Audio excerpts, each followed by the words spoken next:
Sir ನಮಸ್ತೆ, ನಿಮ್ಮ ಹೆಸರು? ಸಂಜಯ್ ಗೌಡ ಅಂತ. ಸಂಜಯ್ ಗೌಡ, ಯಾವ ಊರು ತಮ್ಮದು? ಮಂಡ್ಯ. ಓಕೆ, ವಿಷಯ ಸದ್ಯಕ್ಕೆ ತಮಗೆ ತಿಳಿದಿರುವಂಥ ವಿಚಾರ, SITಯನ್ನು ರಚನೆ ಮಾಡಿರುವಂಥದ್ದು ಧರ್ಮಸ್ಥಳದಲ್ಲಿ ನಡೆಯಲಾಗಿದೆ ಅಂತ ಹೇಳಲಾಗ್ತಾ ಇರುವಂತಹ ಏನು ಹತ್ಯೆಗಳ ವಿಚಾರಕ್ಕೆ ಒಂದಷ್ಟು ಕಾಂಪ್ಲಿಕೇಟೆಡ್ ಕೇಸ್, ಇದು ಹೈ ಪ್ರೊಫೈಲ್ ಕೇಸ್ ಕೂಡ. ಏನು ಹೇಳ್ತೀರಾ ಈ ಬಗ್ಗೆ? ಅದ್ರ ಬಗ್ಗೆ ಏನು ಹೇಳಿ ಸರ್, ಸರಿ ತಪ್ಪು ಯಾವುದು ಅಂತ ಒಂದು ಅರ್ಥ ಆಗ್ತಾ ಇಲ್ಲ ಇದು. ಯಾಕಂದ್ರೆ ಕಾಲ ತುಂಬಾ ಕೆಟ್ಟೋಗಿದೆ, ಒಳ್ಳೇದು ಯಾವುದು ಕೆಟ್ಟದ್ದು ಯಾವುದು ಒಂದು ಅರ್ಥ ಆಗ್ತಾ ಇಲ್ಲ ನಮಗೆ. ಒಬ್ಬೊಬ್ರು ಒಂದೊಂದು ಸೂಚನೆ ತಿಳಿಸ್ತಾ ಇದ್ದಾರೆ ನಮಗೆ, ಅದ್ರ ಬಗ್ಗೆ ನಮಗೆ ಸರಿಯಾಗಿ ಗೊತ್ತಿಲ್ಲ. ಅದ್ರ ಬಗ್ಗೆ ಒಟ್ಟಿದ್ರು ತನಿಖೆ ನಡೀಬೇಕು ಸರ್. 100% ಆ ಹುಡುಗಿಗೆ ನ್ಯಾಯ ಸಿಗಬೇಕು.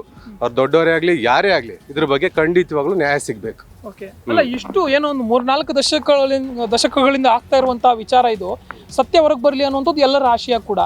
SITಯನ್ನು ರಚನೆ ಮಾಡಬೇಕು ಅನ್ನೋದು ಕೂಡ ರಾಜ್ಯದಲ್ಲಿ ಬಹುತೇಕರ ಕೂಗಾಗಿತ್ತು. ಈಗ SIT ಏನು ರಚನೆ ಆಗಿದೆ, ಈ SIT ಮೂಲಕ ನ್ಯಾಯ ಸಿಗುತ್ತೆ, ಸತ್ಯ ಆಚೆ ಬರುತ್ತೆ ಅನ್ನುವಂಥ ನಂಬಿಕೆ ಎಷ್ಟರ ಮಟ್ಟಿಗಿದೆ ಅಂತ? 100% ನ್ಯಾಯ ಸಿಗಬೇಕು ಸರ್, ಖಂಡಿತವಾಗ್ಲೂ ಹೇಳ್ತೀನಿ. 100% ನ್ಯಾಯ ಕೊಡಿಸ್ತಾರೇನೋ ಅದು ಇದಂತೂ ನಮಗೆ ಸ್ವಲ್ಪನೂ ಇಲ್ಲ. ಯಾಕೆ ಸರ್ ಹಾಗನ್ಸುತ್ತೆ? ಸಮಾಜ ಆಗಿದೆ ಸರ್, ಎಲ್ಲ ಅಧಿಕಾರಗಳು ಜಾಸ್ತಿ. ಇಲ್ಲಿ ಸಮಾಜದಲ್ಲಿ ಬೆಲೆ ಇಲ್ಲ ನ್ಯಾಯಕ್ಕೆ. ಈಗ ಈ SIT ರಚನೆ ಮಾಡಿದ್ರು ಕೂಡ ತಮ್ಗೆ ಅಂತ ಭರವಸೆ ಇಲ್ಲ ಸರ್ ನಮ್ಗೆ. ಸುಮ್ನೆ ಇದ್ರಲ್ಲಿ ಇನ್ಸ್ಟಾಗ್ರಾಮ್ ಅಲ್ಲಿ ಓಡಿಸ್ತಾರೆ ಲೈಕ್ಸ್ ವಿಡಿಯೋಗೋಸ್ಕರ. ಸುಮ್ನೆ ಯಾರೋ ಅಲ್ಲೋದ್ರು ಇಲ್ಲೋದ್ರು ಅಂತ ಸುಮ್ನೆ ಅಷ್ಟೇ, ಅದು ಯಾವ್ದು ನಡೆಯಲ್ಲ. ಕಾಲ ತುಂಬಾ ಕೆಟ್ಟೋಗಿದೆ ಸರ್ ಈಗ ನಿಮ್ಗೆ ಅನ್ಸುತ್ತಾ ಬೇರೆ ಸಂಸ್ಥೆಗೆ ಯಾವ್ದಕ್ಕಾದ್ರೂ ಅಂದ್ರೆ CBIಗೆ ಆ ತರದ್ದು ಯಾವ್ದಕ್ಕಾದ್ರೂ ಒಪ್ಸ್ಬೇಕಿತ್ತು ಅಂತ? ಸರ್ ನನ್ನ ಪ್ರಕಾರ ಯಾವ್ದಕ್ಕೆ ಒಪ್ಸಿದ್ರು ಇದು ಯಾವ್ದಕ್ಕೆ ಒಪ್ಸಿದ್ರು ಇಷ್ಟೇ ಕತೆ ಸರ್. ಇದು ನಮ್ಮ ಸಮಾಜನೇ ಆಗಿದೆ. ಯಾರ ಹಿಂದೆ ದುಡ್ಡು ಇರುತ್ತೋ ಅವ್ರ ಹಿಂದೆ ಎಲ್ಲರೂ ಇರ್ತಾರೆ.